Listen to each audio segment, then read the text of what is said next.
She said she was unqualified. The man who replaced her said that it was basically a mistake to use that list. But never forget something here, though. Had I not fought back, had you not encouraged me to fight, had you not contributed to the Savage Defense Fund, had I rolled over, I would have been toast. And then there would be the next in line would have been one of the others. State Department did nothing. The great defender of personal rights, the ACLU, did nothing. All they said was, oh, this is a bad idea. My professional colleagues in the top 3 did virtually nothing. They almost destroyed me professionally and personally. If you think it has no effect upon a man of any age, you're mistaken. You think you could take it? You think you could be at war for 90 straight days and it would have no effect on you inside and out? I've been at war for 15 years, but these 90 days were the worst of the last 15 years. I'm not complaining. I'm actually explaining to you as a friend what this has done to one individual in America. You get up every day and you see the sun and you see a sunrise. I get up every day and I wonder which country will be next. You go to sleep every night wondering what you're going to have for breakfast or what you're going to do the next day or where you were going to go for summer vacation. I was wondering what enemy of freedom was going to come after me next. You think it's easy? Try it. Walk in my shoes for 90 days and try it. San Francisco, Jimmy, KNEW, we have a prize winner. Go ahead, Jimmy. I was at the Name 'em and Shame 'em, and I believe it was at the Marin Civic Center. Then I was fortunate enough to go to the Concord Pavilion show, which were great. The Name 'em and Shame 'em was at the, it was at one of the hotels. It was either at the Oakland Airport Hilton in 97 or 98. It was when I was doing one event a year, which I called Compassionate Conservative Conventions. Remember when George Bush stole it to get elected? Remember that one? Yes, I do. Okay. I'm still a member of... And Jimmy, do you recall who we had pictures of when we said Name 'em or Shame 'em? Whose pictures were we dancing around on the stage? Madeline Halfbite. Who else was in there? Quite a boatload of them. You kept bringing them up, and your son was there. Right, and they're now running the country. They're now running America. You understand that as well, Jimmy? Yes. It could be one of them is thin-skinned and waited all these years to get even. Yeah. Jimmy, let me send you a free copy of Psychological Nudity for having such a good memory, and thank you very much. 1-800-449-8255. Let's go to Sacramento. June, you're up on the Savage Nation. Go ahead, please. Only for you, Michael.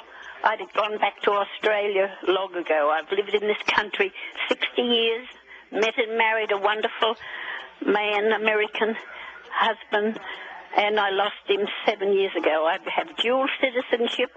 I can't stand it here any longer. I'm 84 years old, handicapped senior. If they've got to carry me on a bloody stretcher, I'm going back to Australia because I know it's... Why, June? What is it that's bothering you today in America? Everything you say, Michael, is what I think. And I'm too old to put it into words, and I sit here alone every afternoon waiting for you at 3 o'clock. I just want to tell you I love you, Michael. That's all. Thanks, June. Very touching. Savage kind of lets everything out. You hear the inner man, how he really feels. The Savage Nation. Talk 910 KNEW. The ACLU and other atheist organizations have been against any mention of the Bible in public, and if they had their way, they would probably shut all the churches down as well and turn them into houses of ill repute.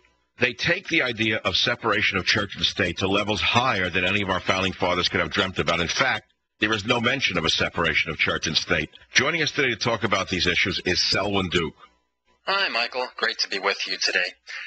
Well, Michael, the militant atheists are at it again, trying to do a Stalin and airbrush religion from America's history. And their latest mischief is a lawsuit to, get this, prevent In God We Trust and the Pledge of Allegiance from being engraved on the newly built Capitol Visitor Center in Washington, D.C. Now, this lawsuit was filed by ACLU clone, the Freedom from Religion Foundation. And the Freedom from Religion Foundation claims that the mere presence of such engravings is an unconstitutional endorsement of religion. Yes, In God We Trust is an endorsement of religion. And atheists say religious people are irrational? I don't get it.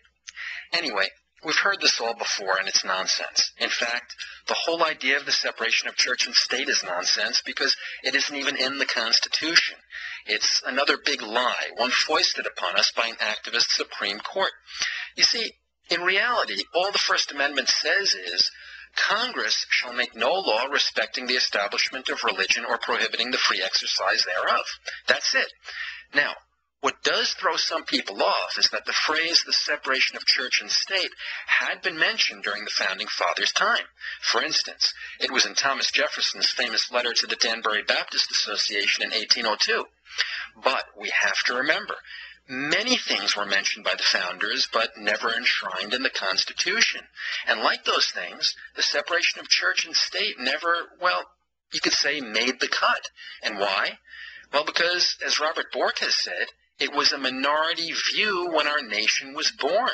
I think it's the same with our lawmakers. Our legislators have many differing opinions on many different things, but most of these opinions don't become law. They only become law when there's a consensus. Well, yeah, Michael, it's exactly the same. But, you know, on top of this, we have to understand why Jefferson used the phrase separation of church and state. He was simply trying to reassure the Danbury Baptists that if he became president, he wouldn't use federal power to impose his very unorthodox brand of Christianity on them. So Jefferson's wall, quote-unquote, was a one-way filtration system. It kept government out of religion. It had nothing to do with keeping religion out of government. Now, the problem is here, though, no amount of historical and legal argumentation can thwart the will of people bent on revising history and creatively interpreting law. And this deception will work if citizens think that suppressing public displays of religion is a moral imperative. And many people do believe this today, and this is for a very simple reason: prejudice. And I'll illustrate my point with an analogy. Now, we all know that there are a lot of American Indian names dotting our map, right? Now, let's say I'm obsessed with eliminating them, and let's say the cultural climate is conducive to this, and I can therefore find support and a legal basis for this cultural destruction. So I scour the nation looking for offenses, and I file lawsuits against Chappaqua, New York, Alabama, Illinois, Kentucky, and other places as part of a long crusade. Okay, now, would a clear-thinking person find this normal? Or would he perhaps say I had a hang-up, huh? Well, you know what? In fact, it would be right to suspect that something very ugly and maybe even something sinister drives me, wouldn't it? Now, this would strike us as the ugliest of prejudice if the target were American Indian names, symbols, or sentiments. It would strike us as prejudice if the target were Spanish or black names, symbols, or sentiments. So why don't we register the same revulsion when religion is placed in these crosshairs? Why not? Now, I know what the critic will say. He'll say, well, wait a second. This is religion, not culture. Well, yeah, and the Indian is a red man, not a white man, so? And listen, this is exactly the prejudice I'm talking about, and I'll explain what I mean. I would ask these atheist critics a question. If religious ideas really are handed down by the creator of the universe, by the author of all, don't we have a duty to infuse our public square with them? Aren't we obligated then to instill children with them in school? Aren't we? Now, of course, we know what atheists will respond with here. They'll respond with eye-rolling, and they'll say, well, you may believe these ideas are divine, but we don't agree. They're just man-made. Well, you know what? From here, checkmate is easy. Here's how you win the separation of church and state debate. Simply respond, okay, but if these ideas are man-made, why do you discriminate against them? Why do you say that man-made ideas we happen to call secular may be in the public square, but man-made ideas we happen to call religious may not be?